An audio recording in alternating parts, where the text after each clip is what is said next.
Welcome to Conversations with Jen and Mel. This show is about real life with real people, having real conversations, from better health to mental health and more. Let's check out the conversation right now with your host, Jen and Mel. Today's conversation, we are talking about paying the cost to be the boss. And this is an ongoing conversation with Jen and I because she is a woman of many hats as well as myself. And we have some, wait a minute, tumultuous stories to tell. But let's keep it simple for today's journey. And Jen, would you like to start us off today? We're talking about paying the cost to be the boss. What does that look like in your life? Sacrifice. Ow! Tired. Okay. It is a sacrifice of time. It is a sacrifice of putting yourself out there. And you are tired. At least I'm tired. I am tired. I'm going to speak for myself. I am tired. Yeah. And driven at the same time. So it's odd. I get it.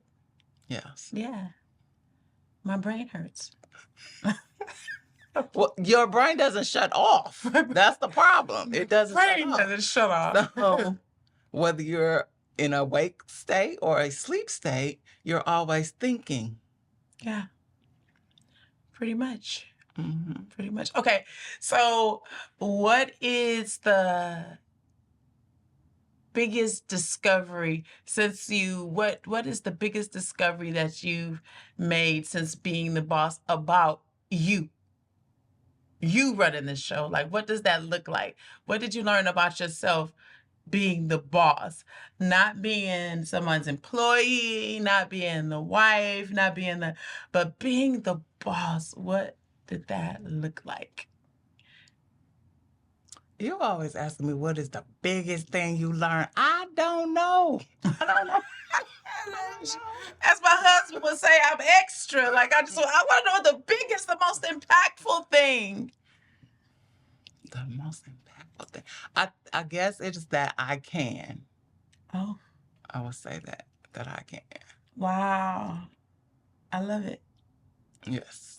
I love it. I think my biggest lesson about being the boss was the exact opposite. What does that mean? That I am a visionary and I can implement, but I am not the team. I am not Okay. always the team. And I am only as strong as a good team. Yes. And so I think that is one of the things I learned. And so talking about paying the cost to be the boss, now, that's a weighty conversation for me, because paying the cost to be the boss is something that I can reflect on so deep that my heart still just, but wait a second. I think that one of the biggest issues was knowing my worth. Yes. Knowing my worth, because as a therapist, even as a therapist, really as a therapist, you find yourself always wanting to be somebody's answer and doing it for free, doing it in the middle of the night. Okay, therapy is set up, I think, in a lot of cases for you to do things for free, because people, they call us bleeding hearts. So they use that this bleeding heart is going to do it for free. Oh, yes. No, Yes. we're not doing that anymore. Yes. And my husband. Give me my money. My husband is like, so now your insurance billable, so that does mean that you're going to stop answering calls in the middle of the night and put them on your schedule. And so at some point, honestly, I had to know my worth. And I had to know my worth and not just therapy, but even as the CEO, I had to know my worth. I had to identify when I could say no. Yes.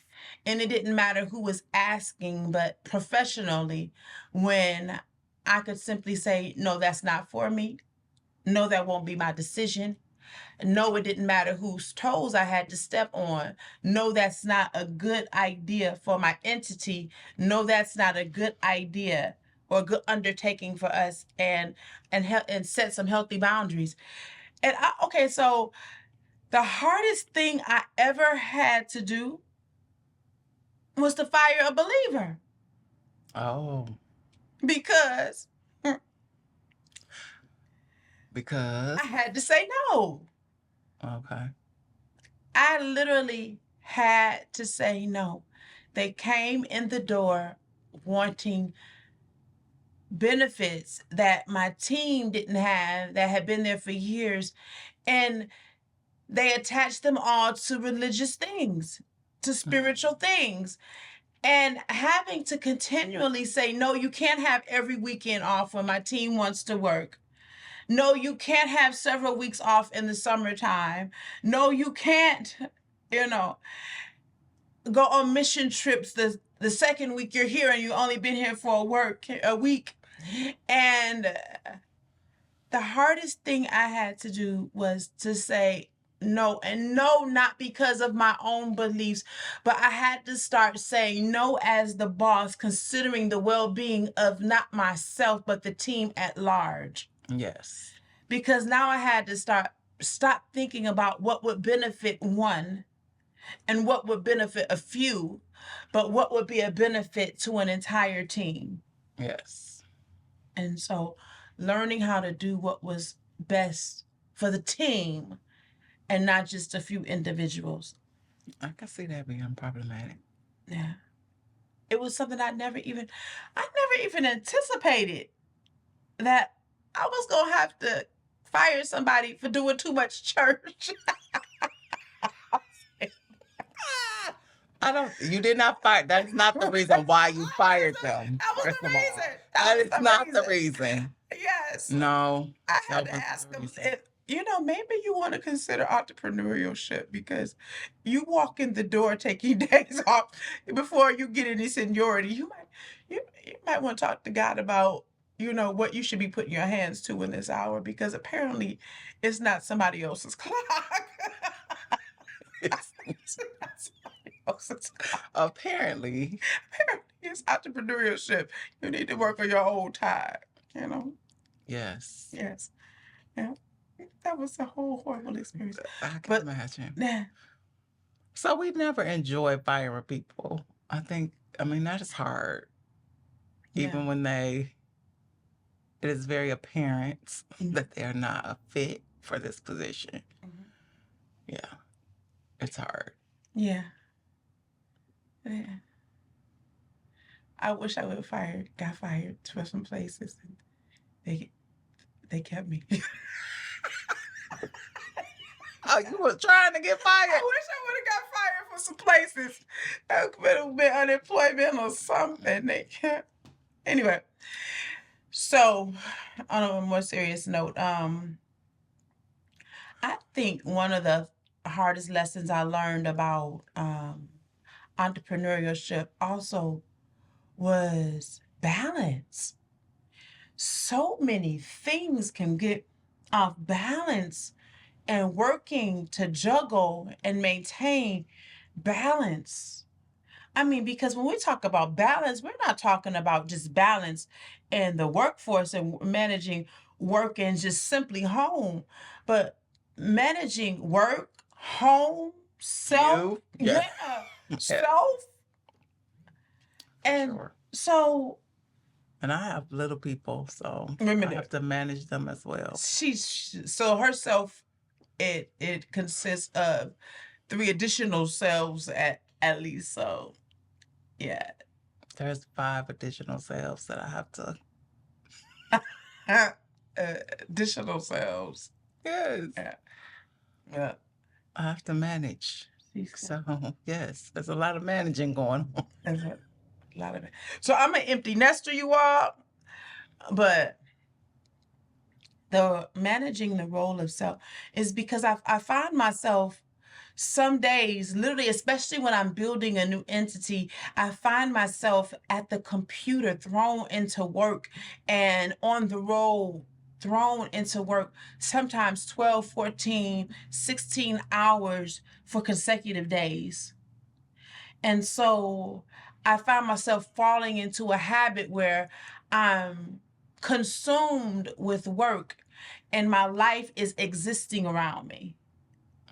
And having to come back to that place of balance. And I understand that initially it takes that, but it also requires me to say, okay, my husband is gone so many hours of the day. He understands for a moment, for a short period of time, I'm going to allow him to exist without me, but I need to come into his world.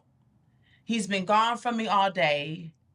I respectfully, I need to put my job down and pick up the role of wife.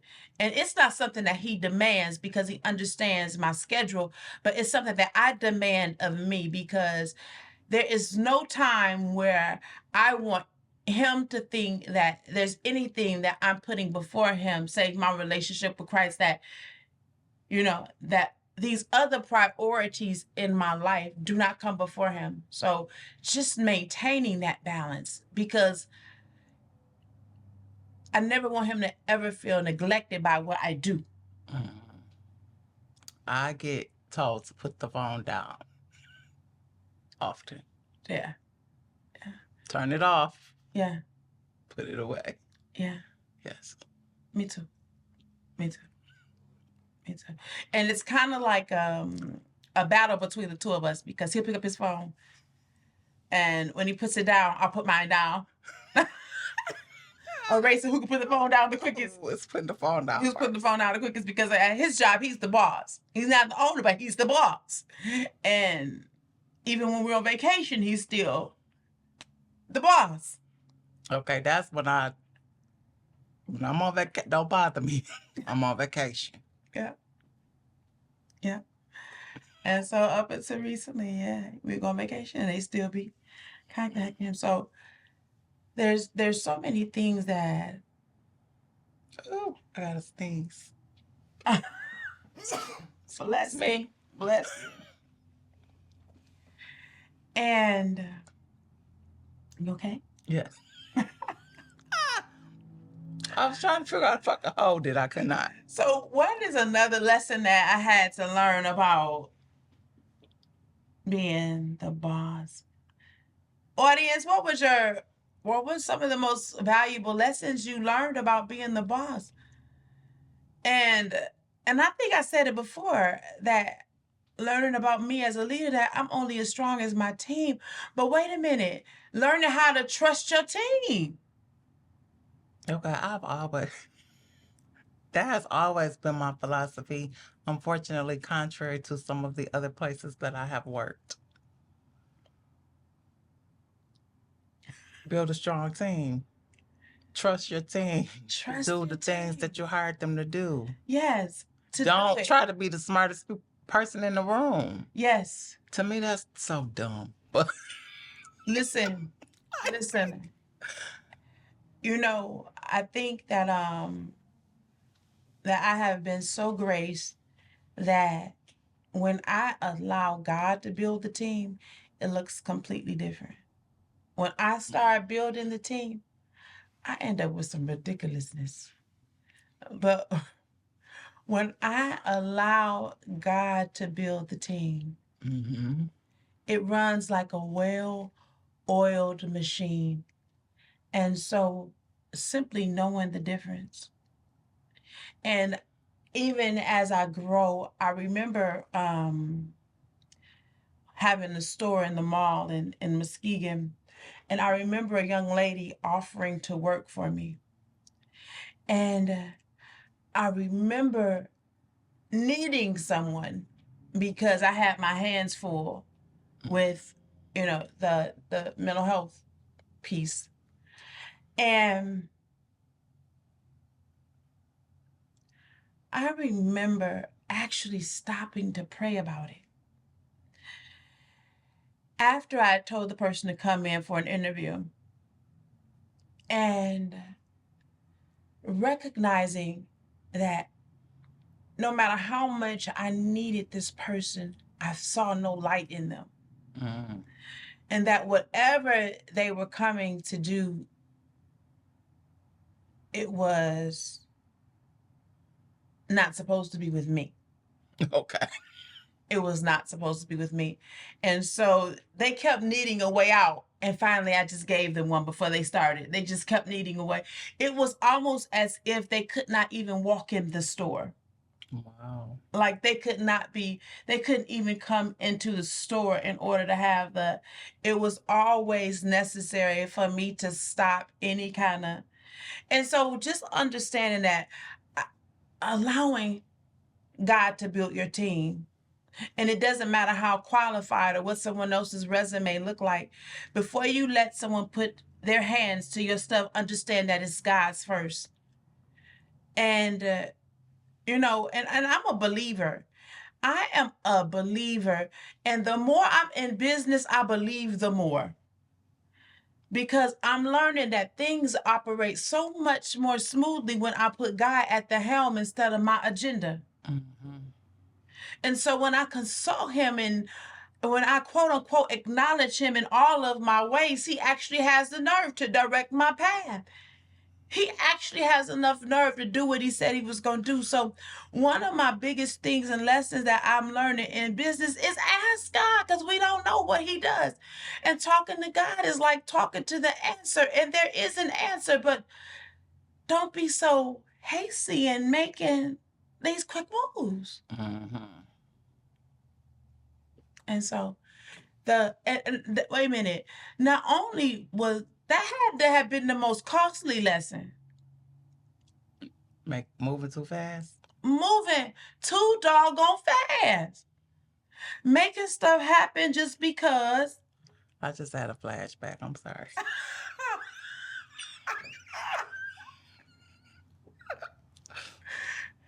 You know, some people move fast. They just doing stuff.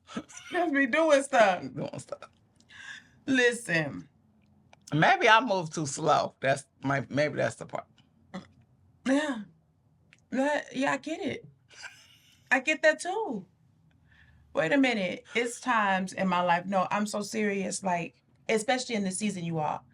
This season is crazy because in business, like we're talking about paying the cost to be the boss, understanding the time and dispensation that we're living in. And so right now we're in a go season. And we're not just in a go season, we're in a go season, move fast. Mm-hmm. Do what you're gonna do and do it fast. Because I know, I'm sure God has extended the time and given us grace, but famine is coming. And I know that sounds like some spiritual, spooky stuff to folks who ain't spiritual and all of that, but I don't mean to be funny. Go check your prices in the meat store. Go look at the cost of eggs. So why are they back up to $5? do you hear me? OMG. They done snuck one in on you if you weren't paying attention. The eggs is back up to $5. And so times are changing and they're changing fast. And so nobody in this season is moving as quick as God is moving. But paying the cost to be the boss also means moving regardless of whether or not it makes rational sense when we know that it's God speaking to us, because sometimes it don't make sense, it make faith. And faith don't always make sense. Don't get fooled. Right. Don't get fooled by people saying it gotta make sense. No, it don't always make sense when you're walking by faith. If you're walking by faith and not by sight, why are you expecting God to ask you for what you can do? Like you can ask him to do what you can do. Like if you needed you to do it, why he talking to you so much about it? Like God, I'm asking you for supernatural stuff. He's like, well, do what you can naturally, and I'm gonna come in and I'm gonna empower it. And right now we're in a season where God is taking our natural ability and empowering it. So that you are doing naturally, put your hands to whatever God has asked you to do in this hour. So we're talking about paying the cost to be the boss. Paying the cost to be the boss means paying the cost of doing something that don't make sense in this hour. And it might not even make financial sense to you. So paying the cost to be the boss, meaning faith without works is dead, being alone. It just might cost you something in order for you to obey God in this season. So that's what paying the cost to be the boss looks like in Ain't this no season. might. It's gonna cost you something. It's going to cost you something. It's going to cost you something to obey God in this season. And I admonish you to go. And, and think of it like this. What if you don't do what he's asking you to do? What if you don't? And so, and this is just something so simple. The other day, I've been hearing folks talk about famine for the longest. Tell me whatever.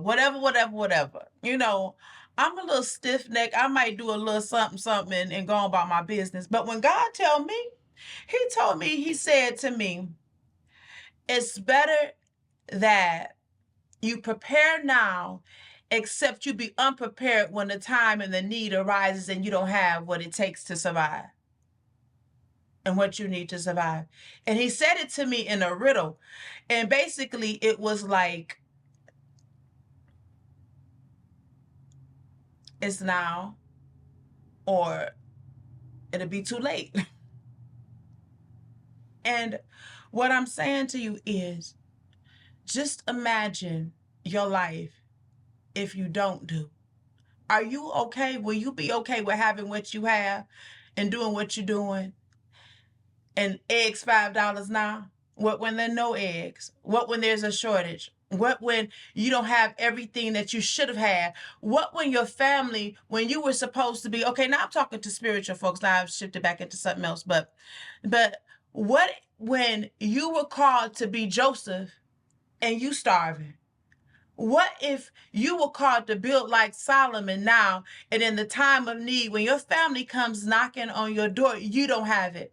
So it's not even about us in this season. So paying the cost to be the boss, understanding your position of leadership in your family, and it's important that you do what you were called to do, not because of simply your natural authority and not you just being the boss naturally, but you called to be the boss spiritually in your family and those who will carry your family through famine. So understanding who you are as a boss, no, not just naturally, but even spiritually, who you are in the family. So your family is depending upon you in more ways than you can even imagine. So, okay, I'm done with that. You're done with that? I'm done. I'm done. Okay. Oh, I'm done. I'm passionate about it. I'm passionate about that because it ain't that easy. It ain't always that easy being a boss and being one that God has ordained to do a task.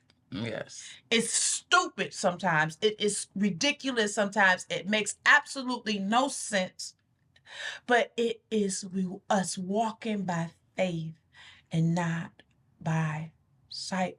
And I was saying this to someone before. I was like, when we were born again, and I was having a conference, and I was saying, when we were born again, it says, if any man be in Christ, he is therefore now a new creature. Old things are passed away, and behold, all things are become new. So we take on a new set of senses when we're born again. Like everything that I was indoctrinated into with my natural senses, I've got to learn how to defy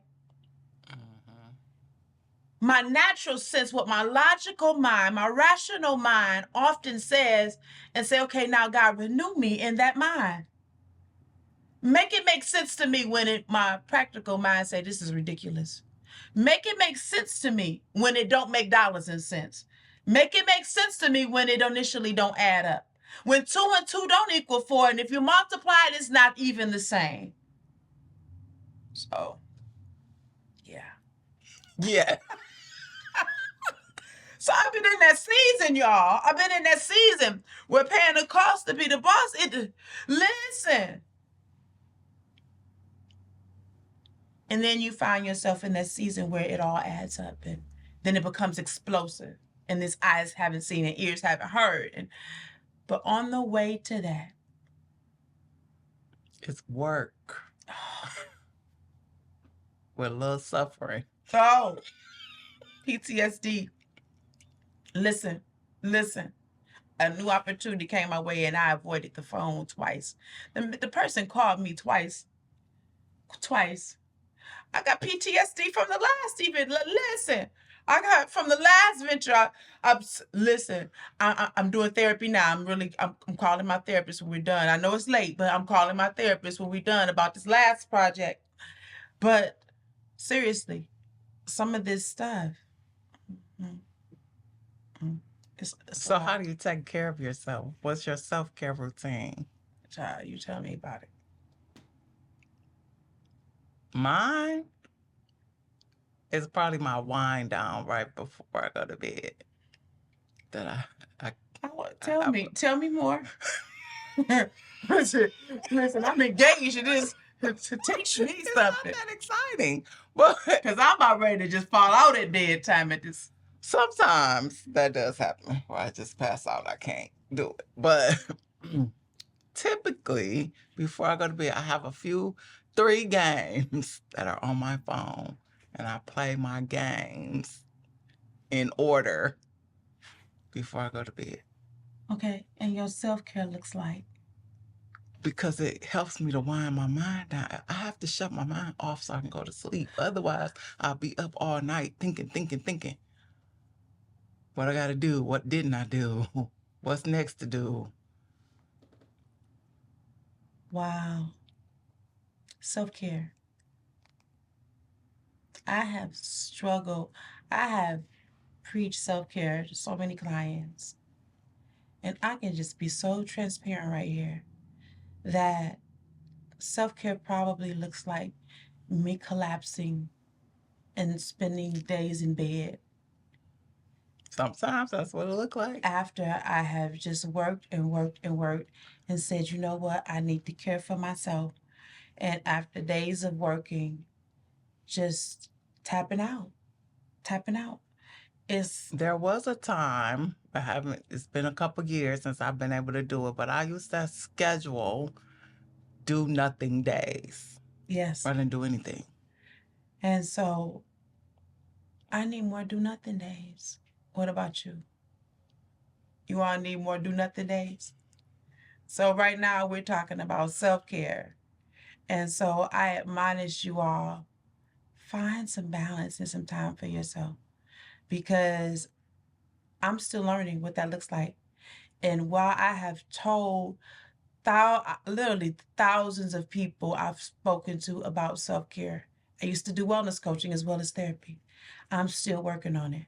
So I think during this time of conversation with Jen and Mel, we're going to work on this together, and we're going to perfect it, you all. And we're going to put ourselves first, and we're going to unapologetically begin to put ourselves first. So anyways, take care. Until next time. I hope you enjoyed this episode of Conversations with Jen and Mel. Please join us every Monday at 8 p.m. for new episodes on Facebook, YouTube, Rick.tv, and the Rick TV app by way of Apple TV, Fire TV, and Roku. Don't forget to like, subscribe, and share. Join us again next time on Conversations with Jen and Mel.